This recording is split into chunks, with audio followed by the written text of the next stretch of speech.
এখানে তারা রেকি করেছে, বিভিন্ন জায়গায় দেখেছে। তবে এখানে পুলিশের সাথে কথা বলেছিলাম আমি, ওনারা যেটি বলছেন সেটি হলো এই ঘরের পাশে আরও 2টি ঘর আছে এবং তাদের মাঝে যে ফাঁকা, সে ফাঁকা জায়গাটি একেবারে কম এবং তারা ধারণা করছে যে চিলাকোঠার উপর দিয়ে চোর এখানে আসতে পারে এবং আসার পরে এই সিন্দুকটা ভেঙে সারা রাতে তারা সুবিধা মতন সময় তারা কিন্তু এটা চুরি করতে পারে।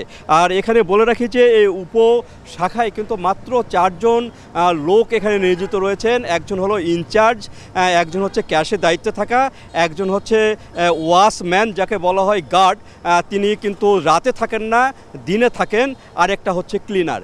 এই 4 জনে মিলেই কিন্তু এই উপশাখাটা চলে এবং এই উপশাখার যে টাকা লেনদেন হয় প্রতি সপ্তাহের একদিনে জমা দেওয়া হয় মেন শাখাতে। আবার কখনো যদি টাকাটা বেশি হয়ে যায় তখন তৎক্ষণিক কিংবা একদিন পরে কিন্তু এইটি যে প্রধান শাখা সেখানে জমা করা হয়।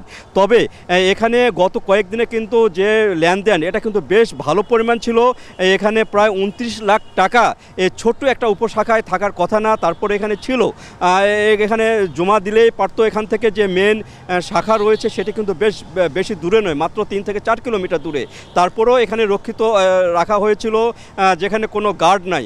এখানে যেটি চিন্তা করা হচ্ছে যে এখানে চোরেরা নির্বিঘ্নে কিন্তু এখানে আসতে পেরেছে এবং তারা চুরি করে কিন্তু পালিয়ে যেতে এখানে পেরেছে। এবং এখানে যে পুলিশ যে কর্মকর্তারা বলছেন যে তারা এখানে ভালোভাবে এটাকে তারা দেখছেন এবং তারা যেন উদ্ঘাটন করতে পারে সেই ব্যাপারেও কিন্তু তারা এখানে বেশ নজরদারি করছে। আর একটু বলে রাখি যে গত কয়েক মাস আগে কিন্তু আরেকটি ব্যাংকে প্রায় 9 লাখ টাকা এরকম উপশাখার চুরি হয়েছে, কিন্তু তার কিন্তু এখন পর্যন্ত কোনো সুরাহা হয়নি।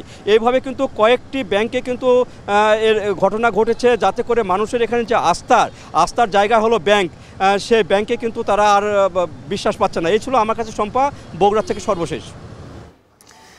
বগুড়ার একটি ব্যাংকের সিন্দুক কেটে 29 লাখ টাকা লুট হয়েছে, সেই খবর জানাচ্ছিলেন সহকর্মী মাজিদুর রহমান। এখন বিকেলের